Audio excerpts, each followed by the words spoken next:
buenas tardes a todos. Agradeceros la presencia en esta mesa redonda de turismo y vivienda. Me presento para quien no me conozcáis, soy Rafael Márquez, gerente de urbanismo de la ciudad de Sevilla.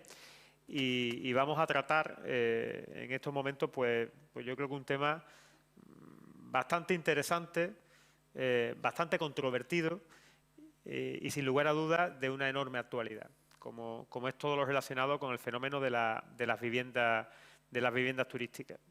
Sin lugar a dudas, el fenómeno de las viviendas turísticas es un fenómeno que no solo tiene una presencia en lo que es la ciudad de Sevilla o Andalucía o en España, sino que es un fenómeno a nivel internacional, que está generando pues determinadas consecuencias, sin lugar a dudas, y eso será objeto del debate, positivas y negativas, que tenemos que analizar, tenemos que valorar y tenemos que poner en valor las cosas positivas y, sin lugar a dudas, minimizar los elementos negativos.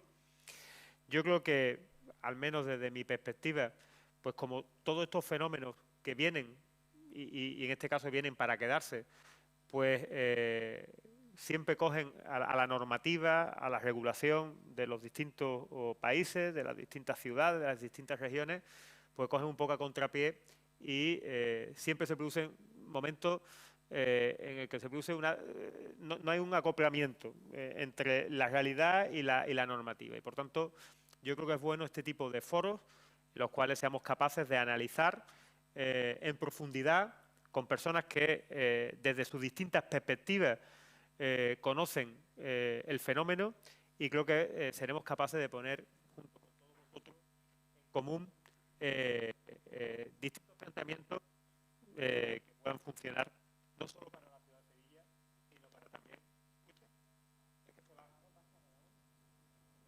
no solo para la ciudad de Sevilla, sino en general para el conjunto de ciudades. Nosotros en la ciudad de Sevilla estamos adoptando una medida, una modificación puntual que yo creo que a continuación uno de los ponentes pues va a explicar, porque nos ha ayudado a trabajar en ella, en el intento de intentar dar un paso hacia adelante. Sin lugar a dudas, son muchas las iniciativas que por parte de distintas ciudades a nivel nacional y a nivel internacional se están adoptando. Pues yo creo que es importante que sepamos o seamos conscientes de qué es lo que se está trabajando.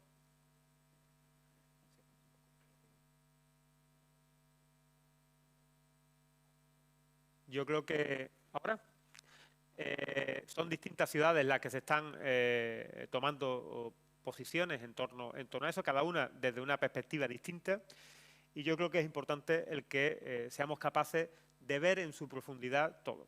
Las viviendas turísticas tienen o han tenido un impacto, sin lugar a dudas, en el mercado de la vivienda. Yo creo que es importante saber con qué calado.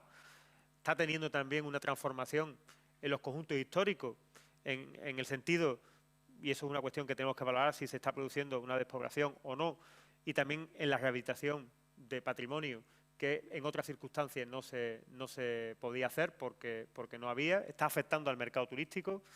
Yo creo que es un tema lo suficientemente complejo, pero lo suficientemente apasionante para tener una mesa como la que vamos a tener en el día de hoy.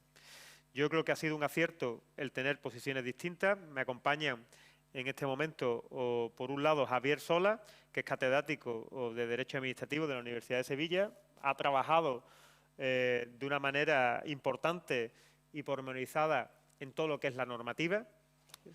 Creo que tiene perfectamente identificado qué es lo que se está haciendo en cada una de las ciudades españolas en cuanto a las modificaciones normativas, sabiendo también y teniendo claro cuál es el análisis jurisprudencial y la reacción que están teniendo en un tema tan controvertido como este asunto por parte de los tribunales. Yo creo que va a ser de gran ayuda. Por otro lado, tenemos a Álvaro Graziani. Va a trasladar, pues, desde la perspectiva del sector de las viviendas turísticas, bueno, pues cuál es su posición y cuál es el planteamiento. Entiendo también que va a defender este fenómeno importante, y que creo que también es bueno que podamos tener y poner en común desde su experiencia cómo se están haciendo en otras ciudades y cómo podemos minimizar lo que sin duda, como cualquier otro fenómeno, pues tiene de consecuencias negativas y darle mayor valor a las positivas.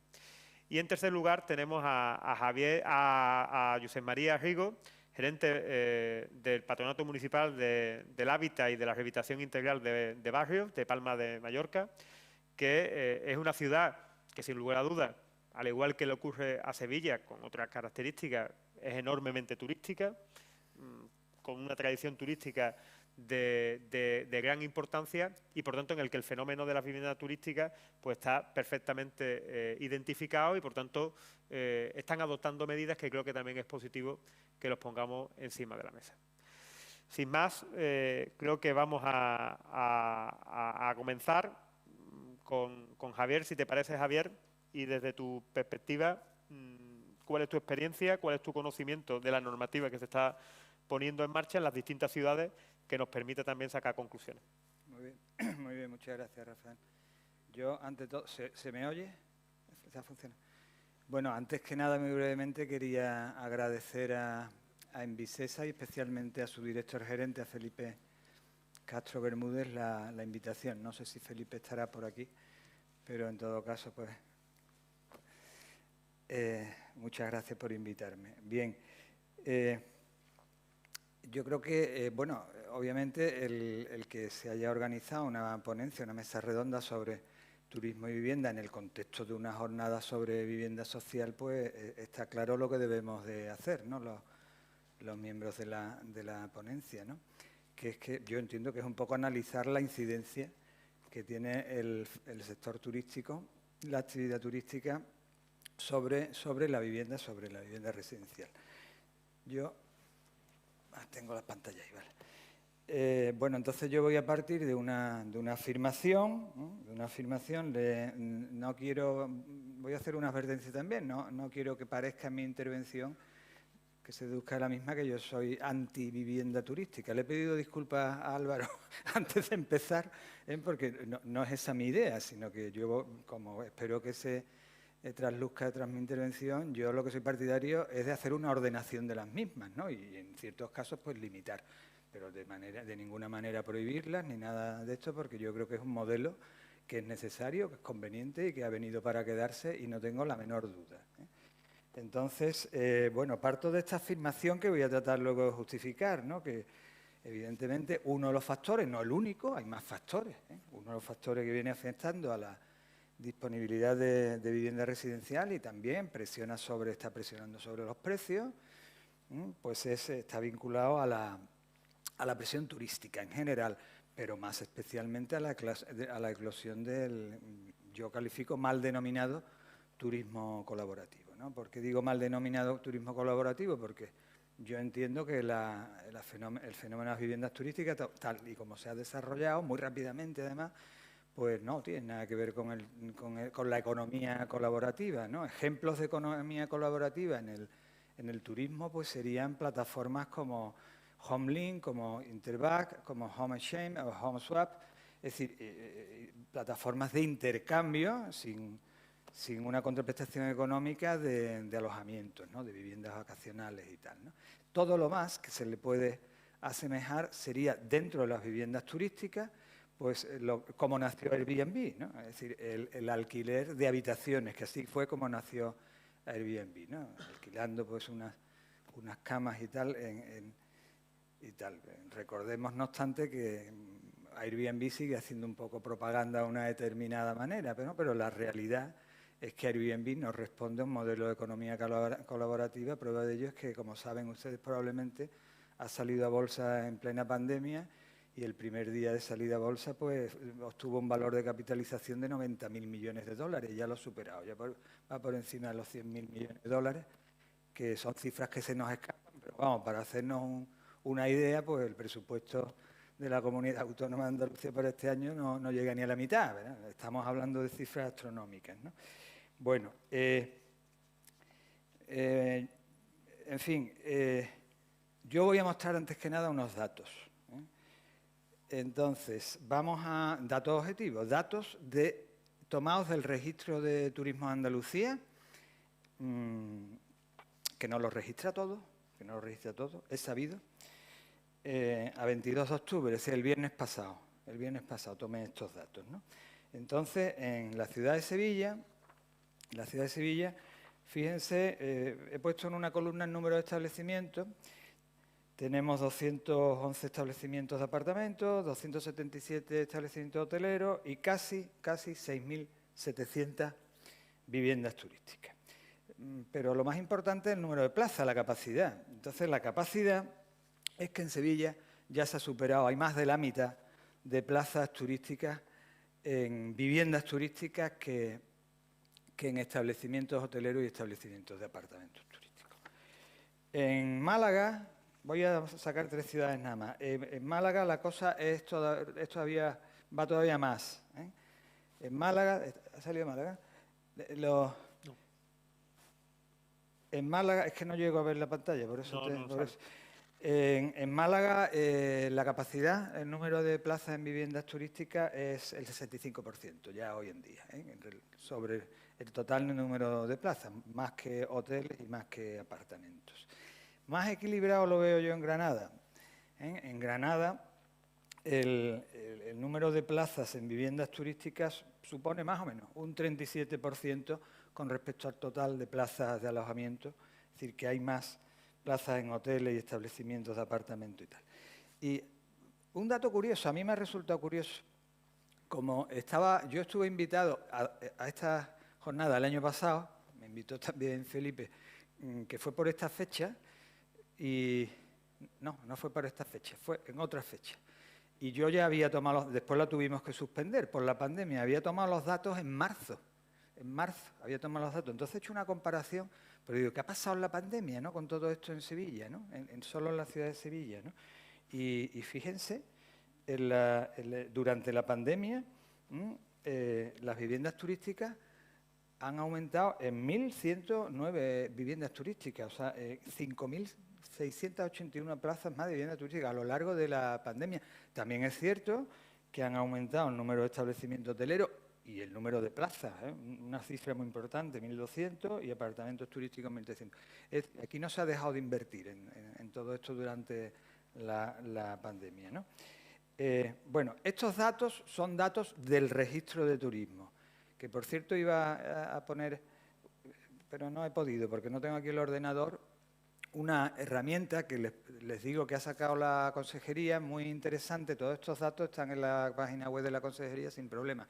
Pero ha sacado una herramienta de geolocalización de todo esto, magnífica. Que se ve perfectamente cómo, cuando uno saca el mapa de Sevilla y tal, se ve perfectamente cómo todo está concentrado, obviamente, en el centro histórico en Triana, como es natural, ¿no? Bueno, también tenemos otras páginas interesantes para eso, como son Inside Airbnb, como son AirDNA.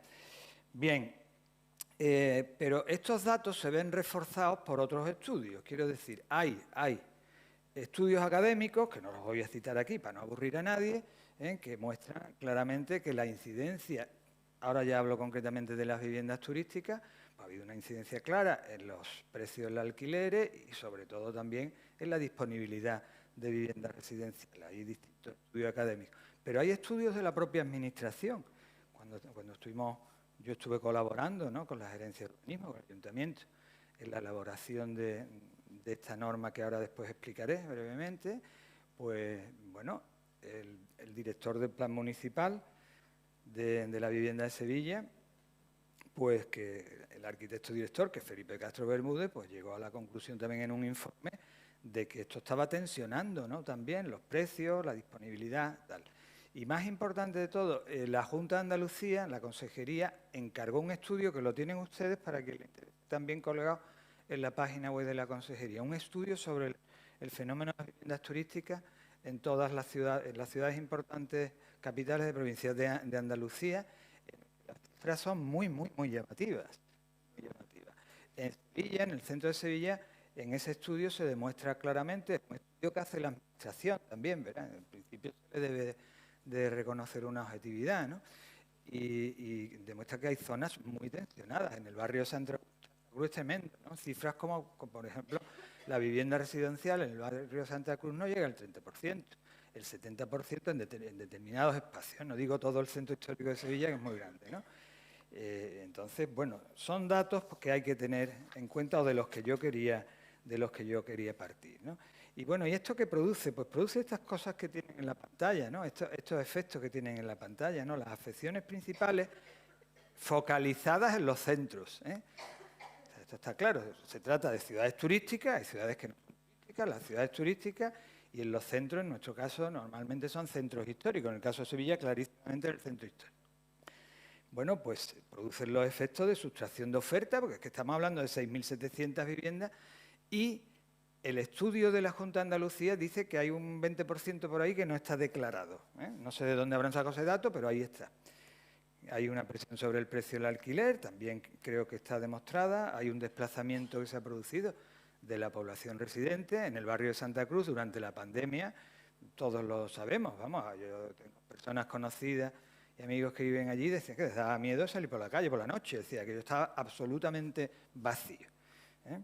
Y bueno, pues hay una pérdida también del equilibrio, de la fisonomía, de la identidad, ¿no?, cultural del entorno urbano, y a la postre, pues yo creo que esto se produce un deterioro del propio recurso turístico. El recurso turístico no solo son las ofertas, el recurso turístico es el destino, es un conjunto de cosas, también es la población residente, es una cosa bastante más complejo, ¿no? Y en último extremo, yo creo que eso no ha llegado todavía aquí para nada, pero puede llegar a generar el fenómeno de la turismofobia, ¿no?, como se ha producido ya en algunas ciudades europeas, ¿no?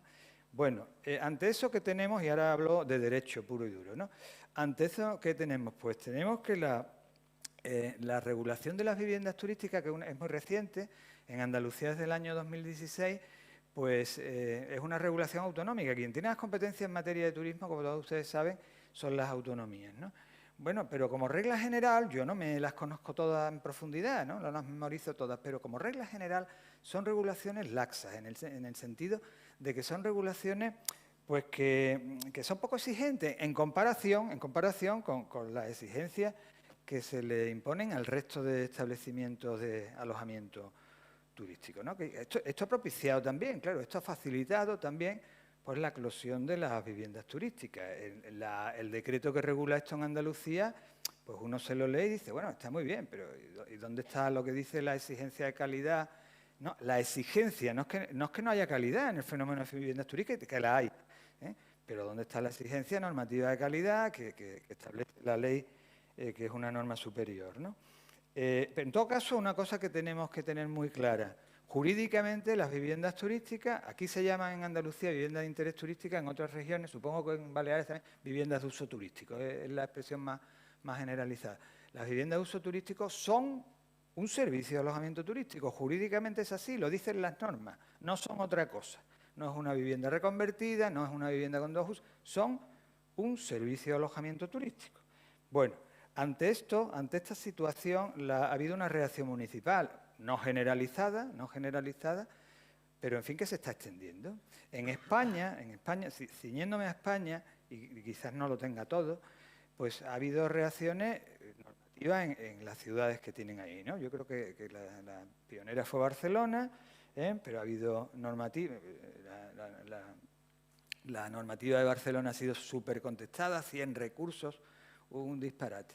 Pero en fin, Bilbao, San Sebastián, Madrid, Badalona, Santiago de Compostela, que prohibió prácticamente las viviendas en su casco histórico, y ahora incluido Sevilla, porque estamos en periodo de tramitación. En otras ciudades del mundo lo ha habido, sale en la prensa, ya ustedes lo saben. En París se pusieron unas autorizaciones, en Ámsterdam hay una regulación muy restrictiva, en Roma, en Londres también, en Nueva York, distintas ciudades del mundo. Lo que pasa es que cada una pues, ha dispuesto las medidas que le ha parecido conveniente. ¿Cuáles son las medidas generalmente adoptadas en los planes de las ciudades españolas? Ahora me ciño a la ciudad. Pues este es el catálogo de medidas que más o menos se ha usado, ¿no? Empezando, porque hay que empezar por ahí, por la calificación urbanística de las viviendas como uso de alojamiento, por lo tanto terciario, como uso de alojamiento turístico, por lo tanto es un uso terciario. Y después, bueno, hay ciudades que han optado, como por ejemplo Barcelona, por la zonificación, Madrid también. Zonificar, establecer, delimitar distintos espacios en función de la intensidad de la afección y anudarles a esas zonificaciones pues, ciertas limitaciones, a veces de cupos, a veces directamente limitaciones numéricas. Otra medida bastante generalizada es la de la limitación vertical. Solamente se pueden implantar viviendas en determinadas plantas, ¿no?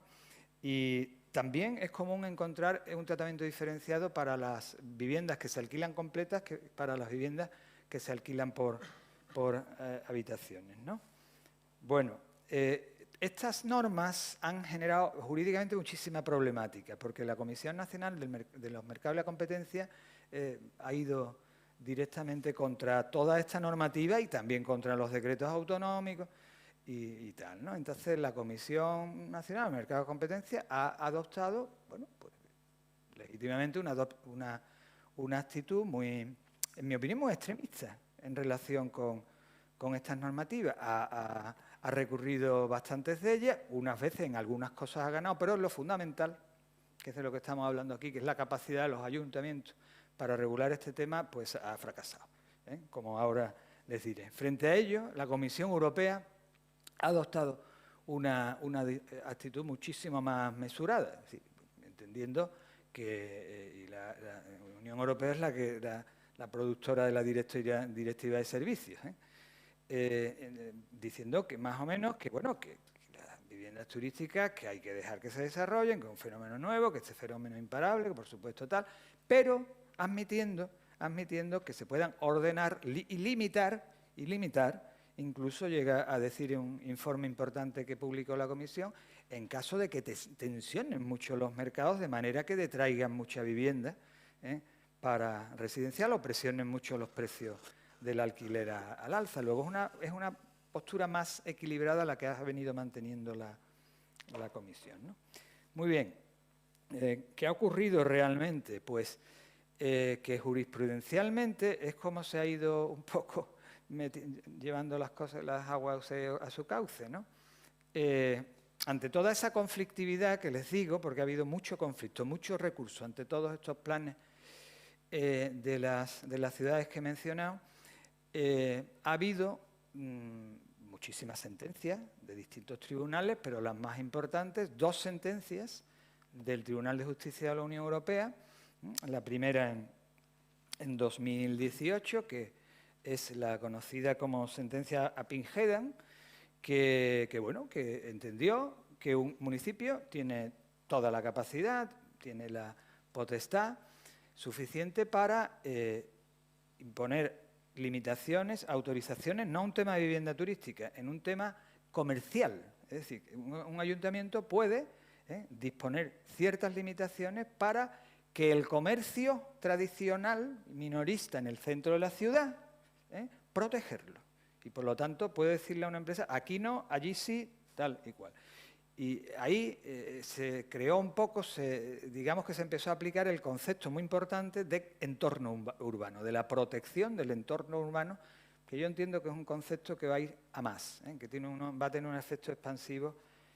Lo está teniendo ya, de hecho. La segunda sentencia que les pongo en la pantalla, que es ya muy reciente, de 2020, fue una sentencia en un pleito, en un conflicto entre Cali Apartments, es decir, una empresa de apartamentos turísticos, y el Ayuntamiento de París. Directamente el Ayuntamiento de París había dispuesto autorizaciones justificadas precisamente en el tema residencial, es decir, en la presión que estaba ejerciendo apartamentos turísticos sobre el residencial. Y el Tribunal de Justicia de la Unión Europea dio plena validez, es decir, le dio la razón al Ayuntamiento de París y dijo que por otra razón de interés general, ¿cuál es? Exactamente la de proteger la vivienda residencial y impedir que los apartamentos presionen mucho sobre el mercado, que estaba plenamente justificado. Esa jurisprudencia europea ya se ha recogido plenamente en nuestro país. Primero por algunos tribunales superiores de justicia, pero ya definitivamente por el Tribunal Supremo. Ustedes saben que nosotros en Derecho, cuando haya 2 sentencias del Supremo diciendo lo mismo, pues decimos, ha sentado jurisprudencia el Supremo. El Supremo ha dictado una sentencia en 2020 sobre el Plan Bilbao, y lo ha dado por bueno, que a quien lo había recurrido precisamente es la Comisión Nacional del Mercado de Valores, y le ha dado la razón al plan, a la ciudad de Bilbao, ¿no? Aplicando la jurisprudencia esta del Tribunal Superior, del Tribunal de Justicia de la Unión Europea. Y muy recientemente, en 2021 ya, pues ha dictado una sentencia avalando el plan de Barcelona. No entro en detalles, como es natural, porque además me han dicho que tengo poquito tiempo. Bueno, ¿qué posibilidades regulatorias hay a nivel local, ¿no? A nivel los ayuntamientos, en Andalucía por lo menos, porque las leyes de turismo cambian de una región a otra, pero en Andalucía los ayuntamientos apenas tienen competencia en materia de turismo. Dice la ley promoción del turismo, participación en la planificación, poca cosa. Pero los ayuntamientos tienen un título potente, que es el urbanismo, ¿eh? Y es el urbanismo, a través del urbanismo, a través de ese título, a través del que pueden intervenir, limitar, ordenar este fenómeno. Y las razones de interés general, que ustedes saben que tras la directiva de servicio, toda regulación tiene que ser justificada su necesidad, justificada su necesidad en determinadas razones imperiosas de interés general, se llaman así en el derecho comunitario, tienen que ser proporcionadas, etcétera. Las razones de interés general aquí son dos: la protección del entorno urbano y la política social, la protección de política social vinculada al derecho a la vivienda. ¿Qué se está haciendo en Sevilla? Que Rafael, gerente de urbanismo, pues me ha pedido, bueno, le agradezco, me ha pedido que lo explique yo. Lo podría explicar muchísimo mejor que yo, pero vamos, lo explico yo. Yo estoy en papel moderador. Por eso. Entonces, como tiene el papel moderador, pues lo comento yo. Y si lo digo algo tal, pues me apostilla o me corrige lo que quiera. Bueno, en Sevilla se ha aprobado inicialmente, se está ahora mismo en la tramitación, contestando a las alegaciones, el periodo de información pública, ya hay algún informe positivo, después vendrá el informe de la Junta de Andalucía, después pasará a la aprobación definitiva. Bueno, pues se ha hecho una regulación que consiste básicamente en lo siguiente: una modificación puntual del PGO, del Plan General de Ordenación Urbana, es de 2006, y muy resumidamente lo que se ha hecho es excluir del concepto de vivienda residencial, excluir a las viviendas, definir mejor lo que es vivienda residencial. En segundo lugar, bueno, considerar a las viviendas de uso turístico como uso de hospedaje, porque es lo que dice la normativa sectorial turística. En tercer lugar, se justifica mucho la norma por esto: equiparar el tratamiento de las viviendas, que son servicios de alojamiento turístico, al de otros servicios turísticos asimilables. Miren, les muestro el cuadro de tipos de alojamiento turísticos, ¿no? Entonces, en el cuadro de tipos de alojamiento turístico tenemos los hoteles, los establecimientos hoteleros, hoteles, apartamentos, hostales, pensiones, albergues y tal. Bueno, los hoteles, apartamentos y los establecimientos de apartamentos tipo conjunto no tenemos problema, porque tienen que estar en un edificio, tienen que ocupar un edificio entero. Pero los otros hostales, pensiones, albergues, los establecimientos de apartamentos tipo conjunto, estaban ya en el PGO, y resulta que estaban con unas condiciones: tenían que estar en las plantas bajas de los edificios. A esto llegan las viviendas de interés turístico, viviendas de uso turístico, y pueden estar en cualquier planta de edificio. Es decir, hay una regulación completamente distinta para unos y para otros. Se estaba produciendo también un agravio comparativo entre la regulación de unas y otras.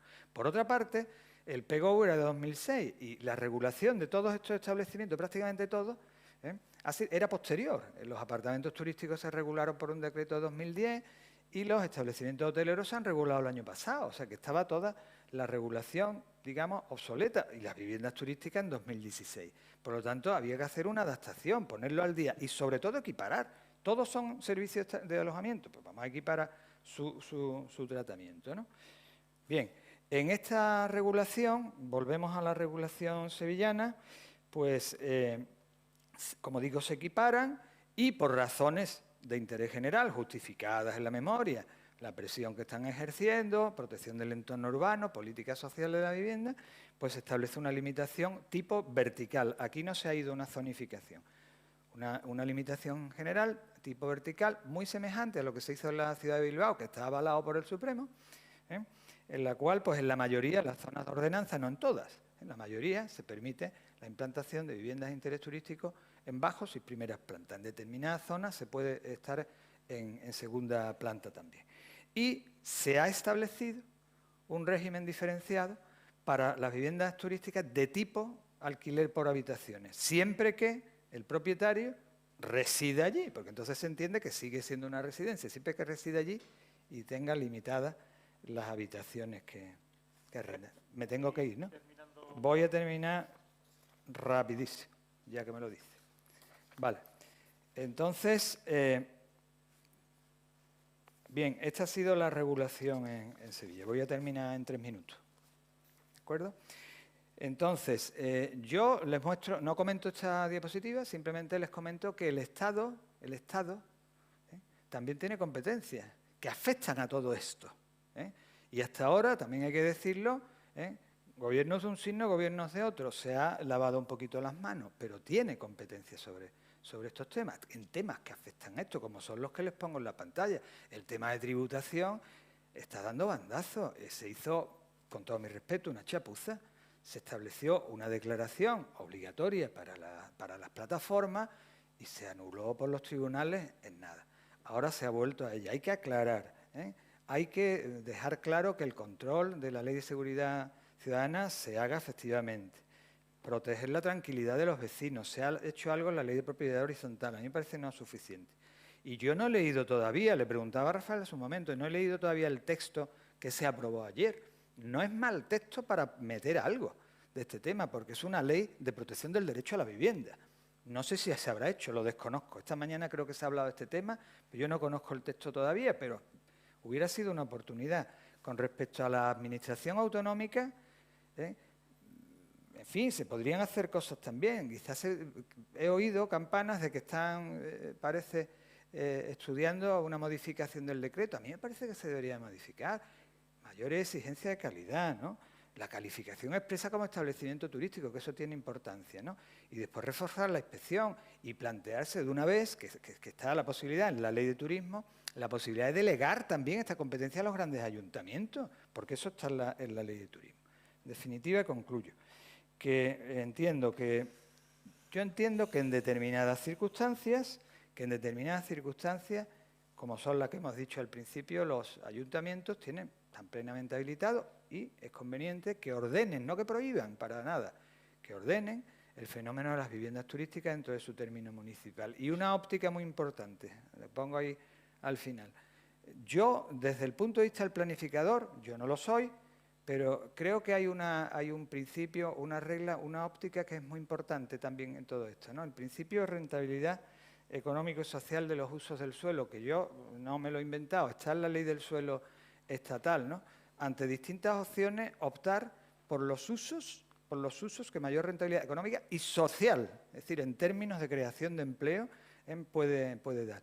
Y eso, en estos tiempos en los que estamos, yo creo que es muy buena óptica, porque la digitalización también nos está llevando a, está muy bien, es fantástico, pero nos está llevando también a una pérdida de empleo porque todo se automatiza y entonces eso se está llegando mucho al turismo también.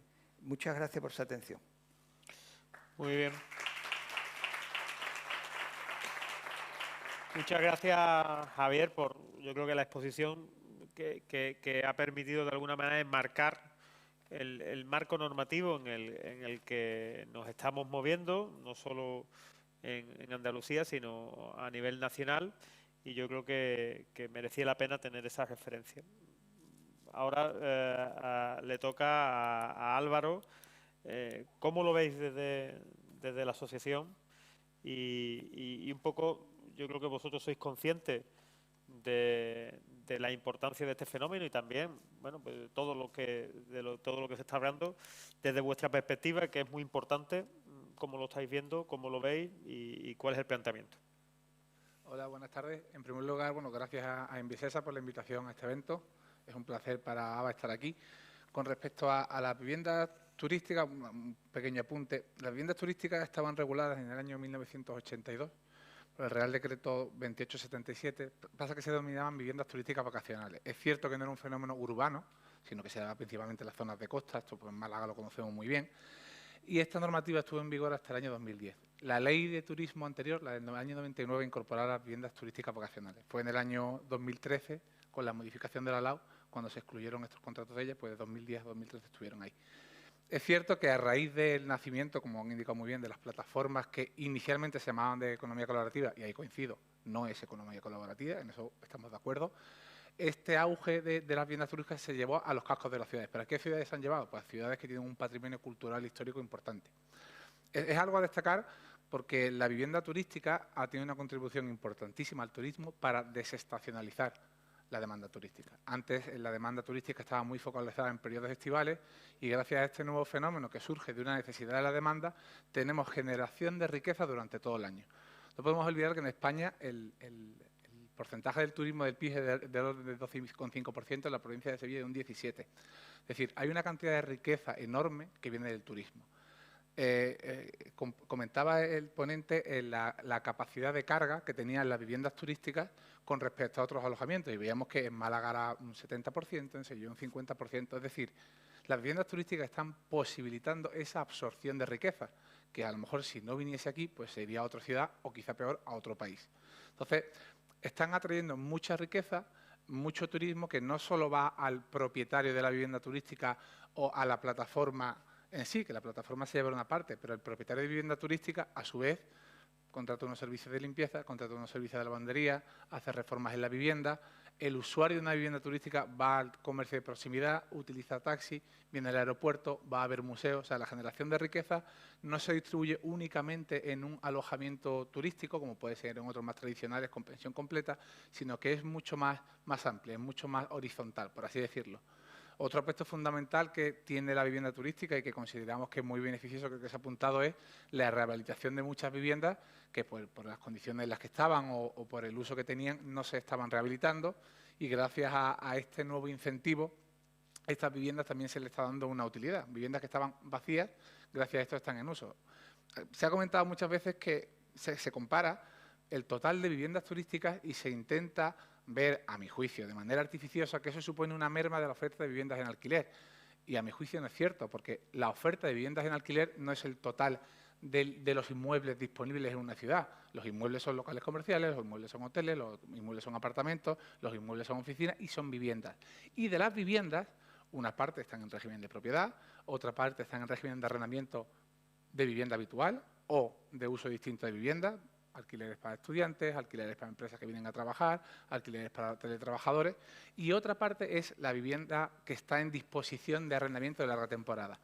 A mi juicio, para analizar la incidencia que puede tener la vivienda turística en el mercado de vivienda habitual, habría que determinar qué porcentaje de vivienda, cosa que no se ha hecho, proceden de antiguas viviendas en arrendamiento o en disposición de arrendamiento. Lo digo porque se comenta mucho, voy a hacer una breve reseña sobre el efecto que tiene del precio. Y aunque a primera vista puede parecer lógico, dice, no, hay una merma en la oferta disponible, por lo tanto, una merma en la oferta produce un desplazamiento en la curva de oferta y sube el precio. Esto desde un punto de vista teórico está bien, pero está bien la conclusión, no el precedente. No está bien el precedente porque no toda vivienda turística tiene en su origen una vivienda que estaba en alquiler residencial. En las zonas de costa es muy habitual que las viviendas turísticas tengan su origen en segundas residencias. Personas que no eran residentes de la zona, aquí en Sevilla también lo tenemos, por personas extranjeras o de fuera que tienen su vivienda aquí, y esa vivienda que estaba totalmente vacía antes, ahora se le está dando un uso. Igualmente pasa con viviendas vacías. En Málaga tenemos el dato, cerca del 70% de las viviendas turísticas venían de viviendas vacías. Creo que es importante porque cuando se indica que hay una clarísima correlación entre el precio de la vivienda y el precio del alquiler de la vivienda y el impacto de la vivienda turística, creo que se confunden conceptos. Correlación no implica causalidad. Desde un punto de vista estadístico, pues se ha mencionado un estudio de la Administración del Ayuntamiento de Sevilla. Este estudio está hecho con muy buena intención, pero a mi juicio falta de rigor, en la medida que correlaciona dos variables, pero no tiene en cuenta ni problema de tercera variable ni problema de endogeneidad. Hay otros estudios académicos, y los estudios académicos lo que tienen es que cada académico sigue un método. Y hay algunos que determinan que, por ejemplo, en la ciudad de Madrid hay uno de un economista que se llama Casanova, que determina que no tiene incidencia en el precio del alquiler la vivienda turística. Hay otro en Barcelona, por también decir uno del lado contrario, que determinó que el impacto de la vivienda turística durante 3 años había sido un incremento de los precios de un 5,4. Es cierto que es un incremento, pero no es el único culpable, la única causa del precio de la vivienda. El precio de la vivienda en alquiler ahora mismo es un problema que todo el mundo conoce. Pero para analizar cuál es la causa o cuáles son las causas, porque la economía no es biunívoca, no hay 2 variables, hay muchas variables. Para analizar cuáles son las causas de un incremento de precio hay que asimilar todas las variables. El incremento de precio en un mercado se produce por factores de oferta o de demanda. De oferta son una caída en la oferta disponible, como muy bien ha expuesto. Si las viviendas turísticas tienen todas en su origen viviendas de arrendamiento de larga temporada, entonces evidentemente tendrán un efecto en el precio. Habría que determinar qué porcentaje de viviendas turísticas tienen estos hijos para determinar cuál es el impacto en el precio, porque no es lo mismo decir que el impacto en el precio es de un 1% en 3 años a decir que un 50%. Por ejemplo, en septiembre hemos tenido el dato del IPC un 4%. Los contratos sometidos a la LAU que se renueven en septiembre tienen una subida de un 4%, y eso no es por las viviendas turísticas, es por la luz y el petróleo, causantes de la inflación. Dentro de otro de los factores de oferta que puede tener incidencia en el aumento del precio es el aumento de los costes. Si los ayuntamientos suben el impuesto de bienes inmuebles, suben los costes. Y del lado de la demanda, que este quizás sea lo más interesante, la casuística que puede determinar un incremento de precios viene dada por, en primer lugar, aumento de la renta disponible de los demandantes. Si venimos de una crisis que tuvo su pico en 2012 y por suerte el empleo se ha ido recuperando, no todo lo que quisieron, pues se ha ido recuperando, la renta disponible es mayor. Esto implica un desplazamiento lateral de la curva de demanda que incrementa el precio. De la misma manera, si un mismo número de demandantes demanda más viviendas, aunque no varía el número de demandantes, el precio sube. ¿Esto por qué se produce? En los últimos años vamos viendo el crecimiento de familias monoparentales, donde antes 2 personas necesitaban una vivienda, ahora 2 personas necesitan 2 viviendas. Por lo tanto, para determinar el incremento de precios, que no lo estoy negando, simplemente creo que hay que cuantificarlo, para cuantificarlo con métodos econométricos, no tirando una moneda al aire y diciendo, como hay más viviendas turísticas, sube el precio. No, eso es lo que desde un punto de vista de la retórica se conoce como falacia post-hoc, es decir, como 2 elementos se suceden en el tiempo, uno es causa de otro. Evidentemente, hay que hacer análisis más concienciados. Yo los estudios académicos he citado 2, uno que determina que no hay incremento de precios y otro que sí, pero es fundamental la metodología que se utilice. Relacionar 2 variables o correlacionarlas no sirve para determinar el incremento de precios. Si ustedes quieren, pueden entrar en Internet, una página web muy famosa, americana, que se llama Spurious Correlation, que determina correlación entre 2 variables al azar. Una de las más divertidas es apariciones de, creo que es Eddie Murphy en películas y niños que mueren ahogados en piscina. Evidentemente, nadie culpará a Eddie Murphy de que mueran los niños ahogados en piscina, pero es necesario un estudio más concienzudo en cada caso para determinar el impacto. Y oye, si se determina que es cierto, con un análisis concienzudo, que hay un impacto en el precio y que merma la capacidad de los ciudadanos para acceder al mercado de vivienda, pues entonces, evidentemente, aunque desde la asociación no nos parezca bien, entenderemos que se pongan límites y cotas para garantizar el derecho de vivienda. Una ciudad en la que no viven ciudadanos, turísticamente, no es atractiva para el mercado de viviendas turísticas, que esto es algo fundamental. La vivienda turística, a diferencia de otro tipo de alojamiento turístico, el cliente que busca no es el cliente de hoteles, es un cliente que busca integrarse en su entorno. Entonces, en un entorno donde no hay ciudadanos, la vivienda turística muere de éxito.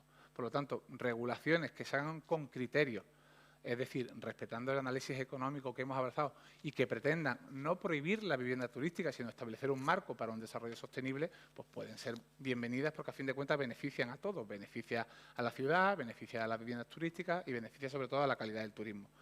Otro aspecto que no se tiene en cuenta es cuánta riqueza generan las viviendas turísticas. A diferencia de otro tipo de establecimientos, como pueden ser hoteles, donde existe una generación de riqueza, podríamos decir, vertical.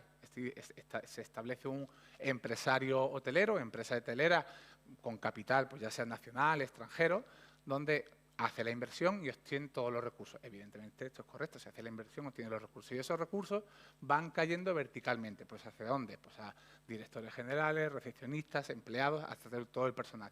La vivienda turística, al romper con una barrera de entrada, que era anterior tener un gran establecimiento, permite que muchos agentes económicos puedan ser partícipes de la oferta turística. Es decir, donde antes solo podían ir 3, ahora cualquier persona que haya a través de su vida ha podido ahorrar a través de esfuerzo y comprar una vivienda, puede participar en la oferta. Esto que supone mayor riqueza para las familias, donde antes estaba en un único núcleo, ahora está diversificado en muchísimos núcleos. Personas con más ingresos son personas menos dependientes, más autónomas y con mayor capacidad de gasto, gasto que repercute en la propia ciudad.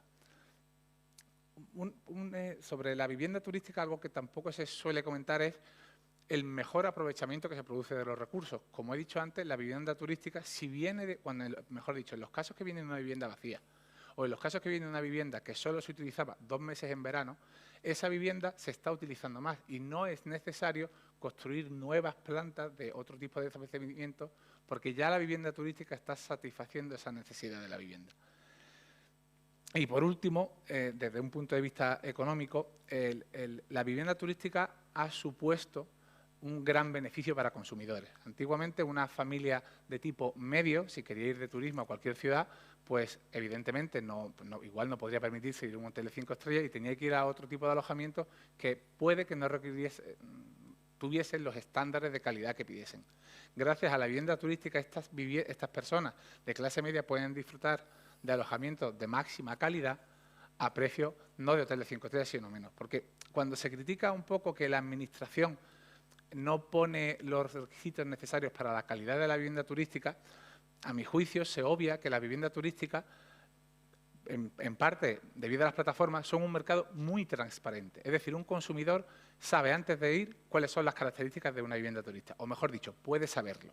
¿Por qué? Porque las viviendas turísticas funcionan por valoraciones, donde hay una cantidad ingente de personas que han valorado esa vivienda. Es decir, los requisitos de calidad los está poniendo el mercado. El mercado es mucho más sabio, a mi juicio, que una administración a la hora de establecer requisitos de calidad. Y por último, esta competencia que se produce, que no hace más que derivar en un mejor servicio para el consumidor, también hace que como país o como destino seamos más competitivos. ¿Por qué? Porque si la competencia se produce por vía de calidad, la oferta turística que tenemos cada vez irá mejor. Entonces seremos un mejor destino. No podemos olvidar que estamos en el Mediterráneo y que España es un país con una riqueza gastronómica, histórica y cultural fabulosa, pero que es algo común a otros pueblos del Mediterráneo. Entonces, quizás cercenar esta posibilidad de alojamiento en manos de particulares pueda propiciar que esa demanda turística huya a otros destinos. Y, por último, en cuanto a la regulación que se ha hablado sobre viviendas turísticas, se ha hecho incidencia sobre la declaración que existía, el modelo famoso 179, que es cierto que sí es una chapuza, por eso luego volvió a salir, pero el modelo 179 no podemos olvidar que es un modelo declarativo, que es fabuloso porque está todo el mundo fiscalizado, entonces aquí el que no lo haga mal, que vaya fuera o que lo cruja Hacienda, lo que tengan que hacerlo, pero las plataformas de viviendas turísticas todas funcionan por transferencia bancaria. No sé si aquí alguien tiene experiencia en pelear con la agencia tributaria, pero cuando viene una inspección lo primero que te hace es pedirte los extractos del banco. Es decir, no es cierto que hoy día, incluso antes del modelo 179, los ingresos no se declarasen. Esto era algo habitual antes, con la regulación anterior, viviendas turísticas vacacionales en los sitios de costa, donde la gente llegaba y daba el sobrecito o los billetes y la persona se lo guardaba en el bolsillo. Estaba todo hecho por transferencia. Por lo tanto, la tributación o el impacto económico que tiene la vivienda turística en las arcas del Estado es muy grande, porque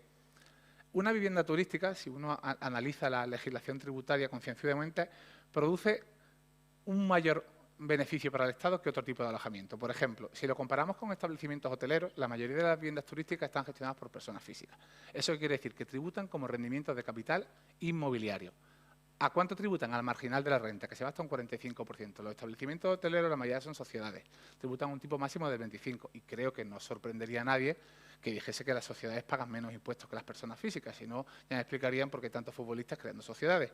Y si se podría pensar, bueno, ¿y qué ocurre si un establecimiento hotelero realiza la actividad como una persona física? Pues que los establecimientos hoteleros pueden tributar por módulos. Por lo tanto, no es cierto que las viviendas turísticas pagan menos impuestos, pagan muchos más. Y si quieren compararlo también con otro tipo de arrendamiento, aunque aquí ya estaríamos en el debate de si un hospedaje o un arrendamiento, pero bueno, otra tipología de estancias, como puede ser la vivienda de larga temporada, la tributación de una vivienda turística es como mínimo un 150% superior que una vivienda de larga temporada. Por la sencilla razón que la vivienda de larga temporada tiene una deducción en los ingresos de un 60%. Por lo tanto, la tributación es un 150% superior. Y esa era un poco la introducción o los datos económicos que quería dar. Muchísimas gracias. Bueno. Muchísimas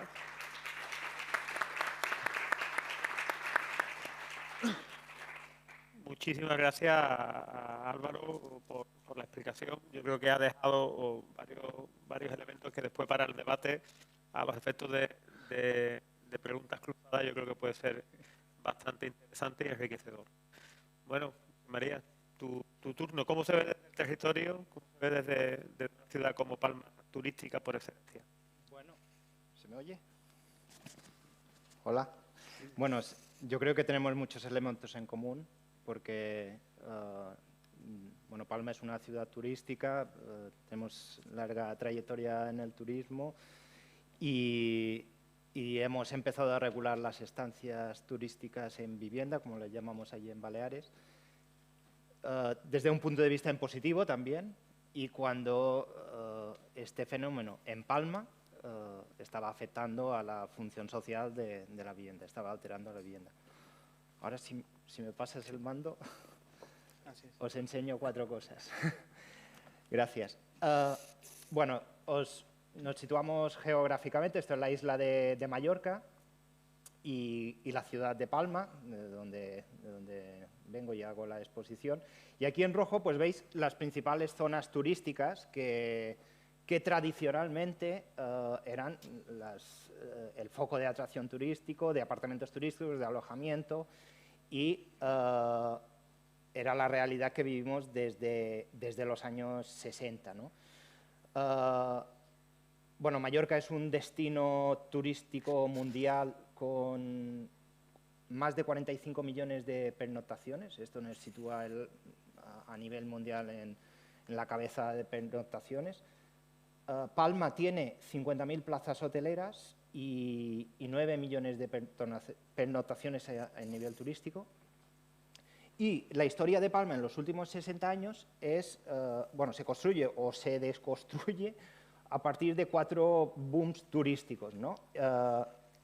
El inicial en los años 60 con el boom hotelero de la turistificación de la costa principalmente, es el mapa que os enseñaba anteriormente, donde había unas zonas especializadas en explotar el recurso turístico, normalmente en el litoral, y después unas zonas donde vivíamos o vivían los residentes, ¿no? Residentes y trabajadores, muchas veces venidos de la península, para trabajar en las infraestructuras turísticas. Pero había una especialización del territorio. En los 70s y 90s pues, aparecen las modalidades de apartamentos turísticos y en los 90s y 2000 pues, empiezan a aparecer las segundas residencias de no residentes. Los alemanes descubren Mallorca, empiezan a comprar casas y ya empieza a encarecerse el mercado de la vivienda, sobre todo en la parte rural. Y en los años 2010 empieza el fenómeno de las estancias turísticas en vivienda y de los hoteles urbanos. ¿Qué sucede en los últimos 10 años? Pues que se han incrementado un 20% las pernoctaciones hoteleras. Aquí os enseño un cuadro que he sacado del Instituto Nacional de Estadística de comparación. Pues se puede comparar con los municipios de agosto de este año, la comparación de Sevilla y Palma, ¿no? Y es interesante ver el perfil que tenemos nosotros, que es un perfil marcadamente de residente extranjero que pernocta en Palma, ¿eh? Y tenemos unas 600.000 pernoctaciones de residentes extranjeros en contra de 100.000 de residentes nacionales. Esto hace pues, que la presión extranjera sobre el turismo insular y el turismo que tenemos en Palma pues, sea notable. Esto también se ve en el mercado de la vivienda. Bueno, aquí hay más cifras y además tenemos una estacionalidad muy marcada. O sea, en los meses principalmente de verano, que es marcada, aunque estamos intentando desestacionalizar con otros productos que sean diferentes del sol y playa, pues el tráfico del aeropuerto y la densidad turística y y la carga flotante de residentes se ve principalmente en verano. Esto, bueno, los alquileres turísticos en viviendas y fueron a partir del 2016, este fenómeno, pues 2015 y 2016 hubo un aumento espectacular, en un año se habían aumentado un 50%, se estaban ofertando de alrededor de 20.000 plazas turísticas en viviendas, y esto fue en paralelo a un aumento de los precios de alquiler, ¿no? Hubo un 55% de aumento de precio del alquiler en los últimos 6 años. A día de hoy, pues somos una de las ciudades con un precio del alquiler más alto, estamos hablando de 12 euros metro cuadrado. Estos son medias de los portales, evidentemente esto hay que cogerlo en pinzas. Y aparte de este aumento, pues hubo una proliferación de establecimientos turísticos urbanos, o sea, ya no estamos hablando de que los establecimientos se concentraban en la costa, sino que ahora se descubre pues, el centro histórico de Palma y se abren muchos establecimientos en el centro. Bueno, en un contexto social paralelo que es el encarecimiento de los precios de alquiler, pues ahora en estos momentos pues tenemos que el 50% de la población balear tiene dificultades para llegar a final de mes, el 22% se encuentra en situación de riesgo de pobreza y esto afecta a 266.000 personas, ¿no? Y esto ha provocado un aumento alarmante de los desahucios por impago de alquiler. En el 2015 también se abrió la oficina municipal antidesahucios, la oficina para atender a las víctimas de desahucios, que principalmente atendía a un perfil de desahucio por ejecución hipotecaria. Ahora este perfil está cambiando y es un perfil de desahucio de alquiler. Y pues el fenómeno de la aparición de alquileres turísticos en vivienda con los desahucios en la ciudad de Palma pues iba un poco aparejado. Los centros los barrios de Palma donde aparecían más viviendas pues también había un encarecimiento de los precios y un mayor número de desahucios. Los impactos yo creo que son comunes a los que se han explicado aquí en Sevilla, un encarecimiento de la vivienda, una gentrificación y pérdida de vida de los barrios, especialmente en el centro, pero ya aparte del centro histórico, todo lo que es ensanche y núcleos tradicionales, que son esos pequeños barrios tradicionales que estaban antes de que la ciudad, el ensanche los engoliera, pues que tienen esta esencia de principios del siglo XX, pues estos barrios pues también empezaban a gentrificarse, ¿no? También estamos hablando de impactos ambientales, o sea, nos preocupa como isla que somos con el recurso limitado del abastecimiento del agua, pues la insuficiencia hídrica, tanto en establecimientos hoteleros como en apartamentos turísticos, pues había una proliferación en el centro de Palma de piscinas en la ciudad. Creo que me estoy repitiendo, o sea, la economía colaborativa sí, pero lo que estábamos, al menos en Palma, estábamos delante de actores profesionales, muchas veces organizados, capital extranjero, enfocado exclusivamente a un cliente extranjero, con unos niveles de renta muy superior a lo que son los residentes de Palma, y la necesidad de regulación pues, vino por los problemas de convivencia vecinales que en muchos barrios pues, los apartamentos turísticos, pues, los horarios son diferentes de las clases trabajadoras, pues horarios, ruidos hasta altas horas de la noche. Había en algunos barrios pues, problemas de convivencia. Y después veíamos pues, que las plataformas no son simples intermediarios y también pues, se veía que tienen que asumir su responsabilidad, ¿no? Bueno, a nivel autonómico, la autonomía de Illes Balears pues, tiene las competencias también en turismo. En el 2017 se modifica la Ley de Turismo Balear para crear esta figura que son las estancias turísticas en vivienda. Posteriormente, allí tenemos la administración autonómica y después los consejos insulares que tienen competencia de planes de ordenación territoriales o planes sectoriales. Y el Consell debía también llevar a cabo el plan de intervención en ámbitos turísticos, que es el PIAT. La ley de turismo obligaba a los municipios, a Palma, a llevar a cabo una delimitación de las zonas aptas para las estancias turísticas en vivienda y definir esta delimitación profesional y después, cuando se modificara el planeamiento, para incorporarlo definitivamente en el planeamiento.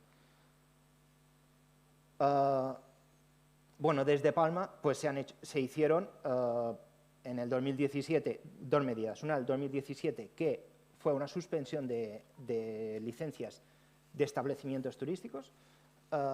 Básicamente esta suspensión afectaba a lo que es esta corona en rojo, que es el centro histórico de Palma, que es la forma de las antiguas murallas, y la primera corona de ensanche. Y después teníamos pues, estos dos barrios tradicionales de antiguo barrio de pescadores de Santa Catalina y el Jonquet, que es esta zona en lila, y esta zona en verde, que es un barrio de nuevo desarrollo que corría el peligro de ser un barrio especializado en turismo. Se hizo una suspensión provisional de licencias para proteger el interés social de la vivienda en edificios plurifamiliares. Lo que nos estábamos encontrando es que se compraban edificios enteros de viviendas y se estaban reconvirtiendo en hoteles urbanos. Agravado por la circunstancia que las entidades financieras no daban crédito a compra de vivienda en estos momentos, sí, pero sí los promotores turísticos sí que conseguían crédito o financiación para conseguir estas reformas y estas compras. Y fue necesario pues, hacer esta suspensión de licencias. En el año 2018 se realiza una zonificación provisional de acuerdo con la ley turística, de las estancias turísticas en viviendas. Esta zonificación pues, lo que hizo es prohibir las estancias turísticas en viviendas plurifamiliares para evitar los problemas vecinales y también tanto de ruidos como de reparto de gastos. Nosotros en Palma, toda la corona de ensanche tiene contadores comunitarios de agua. Era un problema por los horarios, por diferentes temas, las viviendas plurifamiliares. Además, es un ensanche muy denso de viviendas plurifamiliares y se hizo esta restricción. Bueno, esta zonificación ha contribuido a un relativo control del fenómeno. Esto fue aparejado con un incremento de la inspección por parte del órgano competente, que es la comunidad autónoma, que incrementó los servicios de inspección para controlar las actividades que estaban fuera de norma y disminuyó aparentemente la oferta. Digo aparentemente porque nos guiamos no por estudios que se hayan hecho, sino por estos portales como Insight, Airbnb, que nos dan pues, que la oferta ha disminuido. Como veis, partíamos de una situación muy densa en Palma a una situación que aún hay establecimientos, viviendas turísticas, pero ya la densidad es menor y esto ha ido aparejo a una relajación, una cierta relajación de la tensión social en algunos barrios que estaban muy tensionados. Bueno, la incorporación de esta regulación en el planeamiento, mañana el plenario del Ayuntamiento aprueba inicialmente el nuevo plan general. Es un plan general que no es una modificación, es un plan general nuevo que incorpora pues, 5 ejes, un enfoque el enfoque de la vivienda y del problema de la vivienda marca el plan general, pero toda la perspectiva climática, toda la agenda urbana 2030, todos estos ejes los incorporamos. Y a nivel de medidas que incorpora clave en vivienda, pues incorpora un programa de barrios, de mejora de barrios, incentivos a la iniciativa privada para hacer vivienda de precio protegido, vivienda protegido de alquiler, para destensionar todo el mercado del alquiler en Palma, que no es exclusivo, como ha dicho el compañero, de la vivienda turística, sino de otros factores, pero que este plan general pues, intenta enfocarse en la vivienda. Y, entre otros aspectos, pues regula la regulación tanto de las estancias turísticas en vivienda y se hace, como ya se ha comentado, unas densidades, unos cupos. Se sigue prohibiendo en plurifamiliares, pero en unifamiliares pues hay unas zonas prohibidas, que son esta zona en rojo, que es las zonas o bien por exclusión acústica del aeropuerto, que invade mucha parte del término municipal, zonas de suelo rústico protegido, y después se permite 2 modalidades, una modalidad de 60 días al año y una modalidad de 365 días al año, y sujeto a unas densidades por barrios. O sea, se hace una zonificación teniendo en cuenta diferentes singularidades. Tenemos zonas unifamiliares, núcleos tradicionales, centro histórico, zonas turísticas, y cada una pues tiene una densidad y unos cupos que puede haber para evitar problemas de masificación. Yo creo que es lo que se ha comentado, todos los alojamientos turísticos, el problema es cuando ya el establecimiento pues, se come el propio recurso, ¿no? y destruye la calidad del entorno urbano. La misma regulación también para los establecimientos de alojamiento turístico, que también se marcan unas zonas prohibidas. Por ejemplo, en suelo rústico pues, se mira que estén asociadas a una explotación agraria, y después pues, se permiten también toda una serie de densidades. Aparte de esto que... Vamos terminando. Sí, dos transferencias. Aparte de esto, ¿qué hace el plan general? Pues en materia de vivienda turística también regula estas consecuencias de estos desarrollos de los años 60 y 70, que en algunos barrios se hicieron reconversiones salvajes de apartamentos turísticos, torres, estas torres que veis en la fotografía de apartamentos turísticos. Cada apartamento es una vivienda, una infravivienda, porque no cumple los mínimos de habitabilidad. Imagínense una torre de 500 apartamentos con un solo suministro eléctrico, todo de cableado, problemas de habitabilidad, se hacían autoconstrucción, obras fuera de ordenación. Esto lo regula, se permite, se hace el plan general pues, permite, a cambio de que sean viviendas protegidas, recuperar estas viviendas. Y después, también importante, tanto la vivienda turística como los alojamientos turísticos, la densidad produce otro efecto perverso, que es la densificación de la oferta complementaria. Lo que nos pasaba en Palma, que se preveían calles peatonales que eran para disfrute de los residentes, se llenaban de terrazas con bares, restaurantes no enfocados para el residente, sino enfocados para el turista, y con los problemas de ruidos y cansancio de los residentes. Y esto un poco también ha incidido el Plan General en esta regulación de oferta turística. Y no me extiendo más. Muchas gracias por la invitación.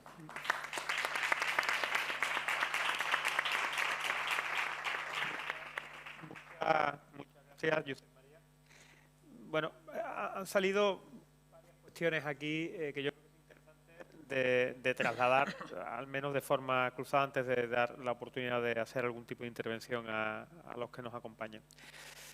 La primera, Álvaro comentaba que no había, o que bajo su análisis no había una correlación de causa-efecto entre la aparición de pisos o de viviendas turísticas con el aumento del precio de alquiler.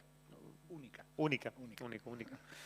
O no estaba testado esa correlación, ¿no? O de causa-efecto. A mí sí me gustaría a los otros dos compañeros ponentes, tanto a Javier como a Josep María, de si están de acuerdo con esa afirmación o bajo su punto de vista, cuál es el planteamiento, cuál es la percepción, si tienen datos o si tienen un criterio en torno a eso. Sí, bueno, yo no, por supuesto, encantado. Sí, siempre no sin ánimo de confrontación, pero sí de No, sí. Ninguno.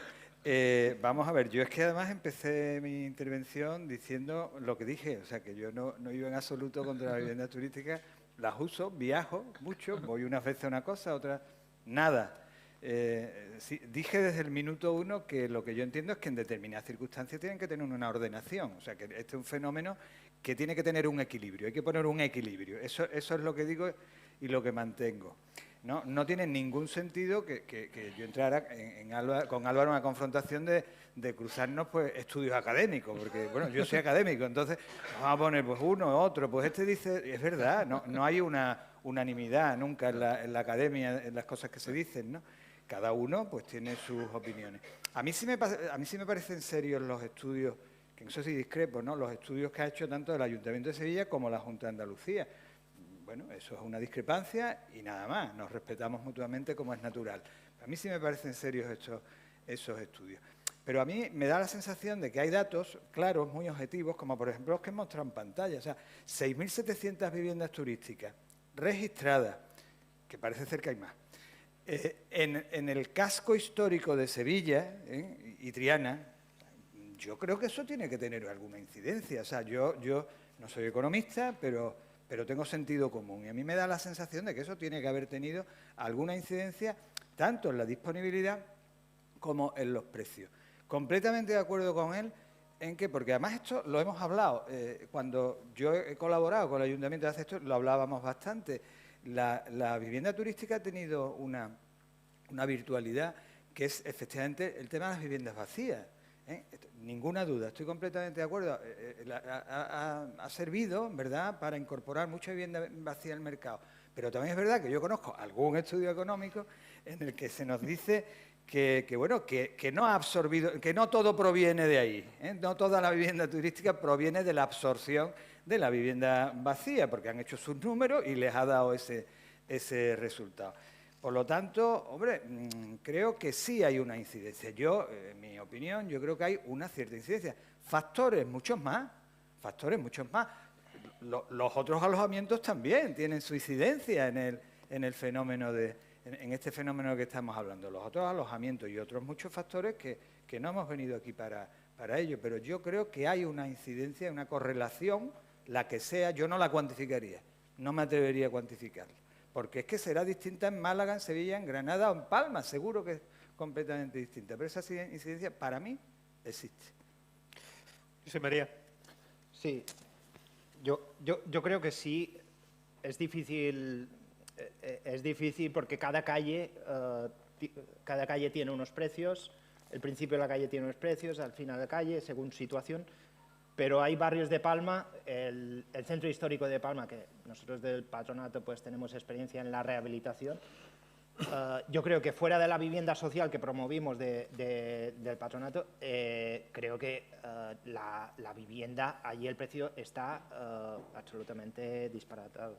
y se corre el riesgo en el centro de Palma de que sea un barrio pues tipo Venecia, o sea, un barrio temático con hoteles, con monumentos, con patrimonio, pero que no viva nadie. Claro, esto era el centro, ¿no? Es peculiar, es el centro, pero cuando este fenómeno empieza el interés hacia estos barrios que no son el centro, pero que también tienen su carácter antiguo de estas viviendas obreras, de barrios industriales de principio de siglo o barrios de pescadores, que son barrios obreros, cuando ves que hay intereses inmobiliarios claros, cuando ves que hay sociedades extranjeras que van comprando todas las casas de una calle y van haciendo plantas bajas y van haciendo cada una vivienda turística y después, curiosamente, en una casa sitúan una cocina industrial, pues claro, dices, uy, aquí está pasando algo. Y los precios pues, de estos barrios, pues la presión que hizo el toque de la alarma lo dio la Federación de Asociaciones de Vecinos y estudios de la Universidad de las Islas Baleares que corroboraban que había una relación en algunos barrios. En contraposición, yo creo que tanto como Javier como José María han trasladado, bueno, ha contado la experiencia de Palma, Javier ha contado cómo ha colaborado en el caso de Sevilla en una regulación. A mí, antes de entrar en otra cuestión, sí me gustaría preguntarle a Álvaro, bueno, desde la asociación se plantea, o cuál es su visión, regulación sí, regulación no, ordenación sí, ordenación no, y bajo su prisma, ¿qué tipo de regulación o qué tipo de ordenación? Es decir, hay distintos, hay desde la zonificación, hay desde los cupos, hay desde las limitaciones verticales, la homogeneización del uso, en este caso de hospedaje, como hemos hecho en Sevilla, con la limitación vertical. Bueno, hemos conocido la visión de Palma, desde la perspectiva académica y también en el ámbito de Sevilla. ¿Cuál es la visión de la asociación en torno a eso? Pues la visión de la asociación es que la regulación sí atiende a criterios ciertos, bienvenida sea, porque como he dicho antes, beneficia a todos. Si en una ciudad se mantiene el carácter residencial, que es lo que la hace atractiva para las viviendas turísticas, pues, totalmente de acuerdo. Vuelvo a incidir lo del precio, porque no estoy de acuerdo con eso. Estoy de acuerdo.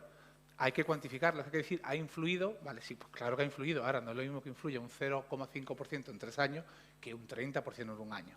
Entonces, pero con respecto a la regulación, si atiende a estos criterios, sí. Estamos ahora con algunos ayuntamientos estudiando las negociaciones que están haciendo y quizá las que no, partiendo de que hay que aceptar una, la que más nos gusta es la que establece una capacidad de carga por edificio, sin distinguir bajas y primeras plantas, porque a nuestro juicio, en ciudades, por ejemplo, puede ser Sevilla o Málaga, pierdes los inmuebles que tienen mayor calidad turística, que son los áticos. Y eso no, vamos, yo aquí lo hago no como sufridor, pero sí como gestor de la cosa. Y eso no puede tener, porque eso lo hemos analizado en Sevilla, también un aspecto que no está ligado con la vivienda social o con el mercado del alquiler de la vivienda o lo de los precios, pero sí con la convivencia. No puede tener eso un efecto porque en el Plan General del año 2006, en el caso de Sevilla, se tomó una decisión, y una decisión fruto de que conocíamos esos fenómenos, no el de la vivienda turística, porque en ese momento no estaba, pero sí se conocía el fenómeno, bueno, pues de lo que pudiera ser un hotel o una pensión, en ese sentido. Y sí se tomó la decisión de decir, oye, si hay en un complejo, en un edificio, hay unos usos mixtos, pues vamos a destinar estos usos en la planta baja, primera, o en algún caso en la planta baja primera y segunda, para evitar o para garantizar ese equilibrio de convivencia. ¿Esa cuestión en esa búsqueda de equilibrio no pudiera generar también un problema, una afectación en la convivencia? Bajo nuestro punto de vista, el criterio es exigir más requisitos, que aquí igual estamos de acuerdo, al que oferta la vivienda turística. De hecho, en Málaga la asociación ha firmado un acuerdo con el Colegio de Administraciones de Málaga, ahora vamos a firmar uno con el de Sevilla, donde tiene que haber unos estándares de respeto a los vecinos y de convivencia pacífica. Con los administradores de finca, que tienen mucho trato, siempre intentamos impulsar los reglamentos de régimen interno para que aquella vivienda que genere molestias, que haga fiestas, que traiga despedidas de solteros, que salga fuera del mercado, porque no hace nada más que perjudicar a los que están actuando correctamente. En la ciudad de Málaga, muchas veces los problemas que son reales se magnifican. Se hablaba de todas las fiestas que estaba habiendo en viviendas turísticas y todos los ruidos. Hablamos con el concejal de seguridad y miramos que el porcentaje de quejas era muy pequeño y, lo más curioso, era de las mismas viviendas. Entonces, el problema a nuestro juicio son los malos actores, a los que hay que atacar. Y aquí la vivienda turística está teniendo un problema muy grave a nuestro juicio, que no es objeto del debate, y es que en la ley de turismo, en teoría, cuando una persona tiene una vivienda turística y vienen unas personas y no se comportan cívicamente y están haciendo una fiesta, supuestamente esa persona, ese propietario, ese gestor, puede recabar el auxilio de las fuerzas y cuerpos de seguridad para que los desalojen por no cumplir la normativa. Claro, cuando uno llama a la policía y le dice, esto es una vivienda, yo no entro. ¿Por qué? Porque lo consideran no un hospedaje, como se ha dicho aquí, sino esto es un arrendamiento de vivienda. Entonces, claro, ahí tenemos la disyuntiva. Y bueno, y por no hablar del campo tributario. En campo tributario esto es un arrendamiento. Peleate con Hacienda con un hospedaje, que te van a decir que no.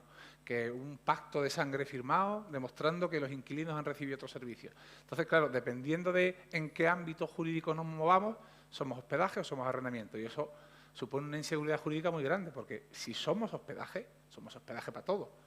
Para el restrictivo y para aquello que le beneficia. Entonces, el problema, a nuestro juicio, con respecto a los ruidos, es que muchas veces el propietario se queda desarmado, porque es el primero que quiere avisar a la policía, porque es que en una casa, pensad que ustedes tienen una vivienda turística que la están alquilando, que vengan 3 desarmados a hacer una fiesta, pues que te van a dejar la casa hecho un Cristo y luego vas a tener problemas con los vecinos. Los vecinos el día de mañana, cuando vengan otros turistas, van a estar de cara larga.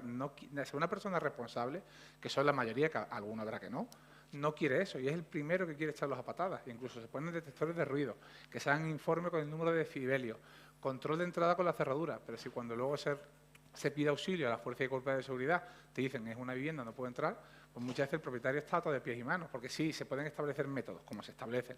Se coge una fianza y se hace firmar un contrato que, como haga ruido, pierde la fianza. Y funciona. Pero no se puede garantizar en el 100% de los casos cuando la fuerza y cuerpo de seguridad no desalojan. Piensen que en un hotel vienen 4 borrachos y es que salen a patadas. En una vivienda turística es que no se puede. También la vivienda turística quiere herramientas para poder a estas personas que generan problemas echarlas de golpe. Y, por supuesto, se habla mucho de la inspección de turismo. Por supuesto, bienvenida sea al que está actuando mal, al que está generando por conflictos virginales, que quede fuera del mercado. No beneficia a nadie, perjudica a todos. Vamos terminando antes de dar a una intervención. Sí que creo. Aquí hemos analizado distintas normativas a nivel local, fundamentalmente desde la perspectiva del planeamiento. Cada uno desde vuestra visión. En algún caso lo apuntó también Javier, algo en torno a eso. Es suficiente, porque estamos hablando de un fenómeno global, pero sin embargo lo estamos abordando desde un ámbito estrictamente local. ¿Es suficiente esa respuesta a este fenómeno con los pros, con los contras, desde la perspectiva local o procede abordarlo desde una perspectiva nacional o regional con la normativa y con la capacidad normativa que tiene? Bueno, respondo yo mismo, ¿no? Es que lo he manifestado en la exposición y voy a responder además exactamente a uno de los problemas que acaba de plantear Álvaro, que lo conozco. Entonces, eso se arregla modificando el decreto a nivel autonómico, modificando el decreto autonómico de viviendas turísticas, que yo creo que necesita una revisión, y declarando a las viviendas turísticas no solo como hasta ahora servicio de alojamiento turístico, sino además establecimiento público, que es lo que son los hoteles, los tal y tal, y es lo que, digamos que jurídicamente habilita a la policía, ser un establecimiento público, en una vivienda, ¿verdad?, a acceder a ese establecimiento. O sea, que eso no tiene verdaderamente difícil arreglo, ¿no? Es una reforma de poco calado. Es admitir exactamente, con todas las consecuencias, como estás diciendo, que es que ese servicio es un servicio de alojamiento turístico, por lo tanto está residenciado en un establecimiento público, ¿no? También es verdad, Vamos a referirnos también a los que no se portaban tan bien, que la Inspección de Turismo, a mí hace ya tiempo me contaban alguna ocasión que cuando alguna vez iban y tal, que había propietarios que no lo dejaban acceder porque decían: esto es una residencia. Vamos a decir también, vamos a ver las dos partes como tú has hecho también, ¿no? Ver las dos vertientes, ¿no? Entonces, es que eso se debía aclarar, Aparte de aclarar otras cosas. Yo creo que el decreto de viviendas turísticas, probablemente Álvaro tenga más datos que yo, pero yo creo que la Junta se está planteando hacer algo con él, o sea, modificarlo, revisarlo y tal y cual, porque es que yo creo que necesita una revisión en ese aspecto y en otro, en mi opinión. Sí, bueno, con respecto a lo que comenta del decreto, desde la asociación, hemos mirado muchas veces al decreto de la Comunidad Valenciana, donde define la figura del gestor profesional. Nosotros creemos que sería muy interesante que se definiese esa figura, evidentemente con más responsabilidades y con más garantía, no solo para el consumidor, sino para el resto de personas que vivan en la vivienda. Ahora mismo no coincido en esto, sí es verdad, que la vivienda turística tenga muy poca regulación. Y no coincido porque la regulación de vivienda turística es una regulación de segundo nivel. Es decir, una vivienda turística se ubica en una vivienda y las viviendas tienen mucha regulación. O sea, una vivienda no la hace cualquiera. Es decir, tiene que cumplir los requisitos para ser una vivienda. Y luego, entonces, se convierte en vivienda turística. Otro tipo de establecimientos tienen una normativa más compacta en cuanto a urbanística y autonómica. Pero una vivienda turística surge después de que haya primero una vivienda. Entonces, en cuanto a las características de estructura o de funcionamiento, no coincido con que tenga poca regulación. Yo lo que opino es que la regulación sirve para asentar seguridad jurídica a los operadores y la inspección tiene que atacar a las malas prácticas, ¿no? Y lo que nos pasa a los ayuntamientos es que muchas veces nosotros ahora regulamos, pero después la comunidad autónoma, los servicios de inspección son flojos y delante de las malas prácticas a veces no actúa, ¿no? Y yo creo que tiene que promoverse las buenas prácticas y yo creo que esto puede dinamizar pues muchas zonas en casas unifamiliares, estos ingresos y reactivar y rehabilitar muchas viviendas con este tipo de servicios, ¿no? Pero yo lo que he hecho a veces en falta es que los servicios de inspección de nuestra comunidad son débiles y no actúan lo suficientemente eficiente cuando hay una mala práctica y esto nos crea problemas de actuación en los ayuntamientos. Bueno, yo creo que estamos ya cortito de tiempo, que nos hemos superado en algo respecto al orden del día. No sé si hay alguna pregunta o por parte del público, algún planteamiento que se quiera trasladar. Felipe.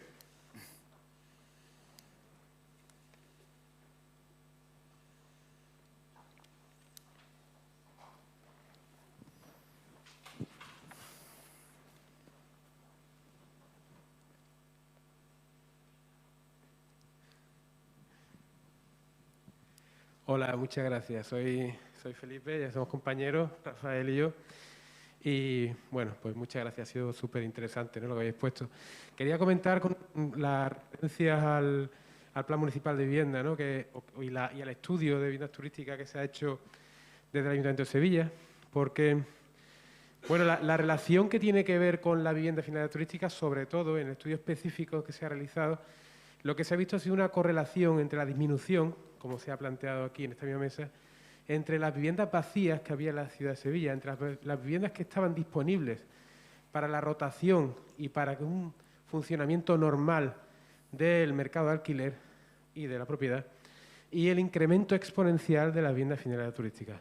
Cuando se han comenzado a imponer medidas ya regulatorias por parte del Ayuntamiento, ha sido cuando se ha detectado que la cantidad, el porcentaje de viviendas vacías se había reducido ya justo a la mitad.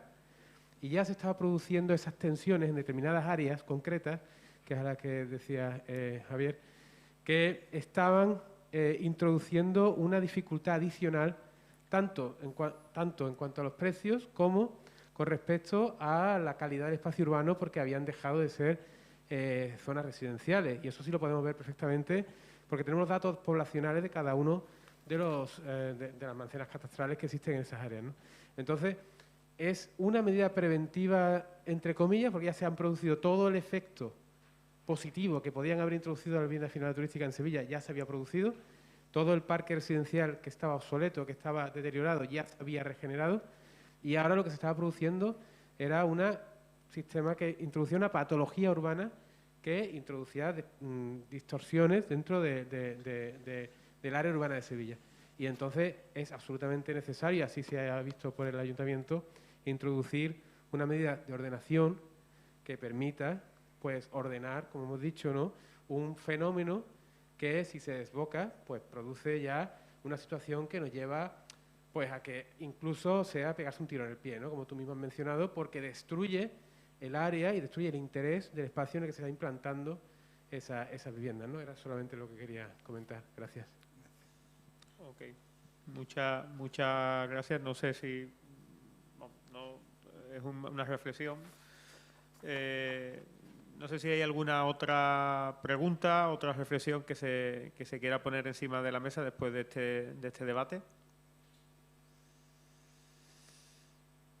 Bueno, yo creo que hemos puesto encima de la mesa. Este tema daría para otras muchas mesas redondas porque es poliédrico, no tiene solo una única vertiente. Es verdad que en el marco de estas jornadas hemos querido, es verdad que nos hemos tramitado en alguna ocasión, pero hemos querido circunscribirlo al fenómeno viviendas turísticas y cómo tienes un impacto en el mercado de la vivienda, en la vivienda social, que era el objeto marco de la jornada. Pero sin lugar a duda tiene pues muchas vertientes totalmente distintas que sin lugar a dudas darían para otro tipo de conferencia. A mí me gustaría pues agradecer la iniciativa de Envisesa que ha tenido para realizar estas jornadas tan interesantes y sin lugar a dudas pues agradecer tanto a Javier como a Álvaro como a José María la presencia en el día de hoy y lo enriquecedor que ha sido el debate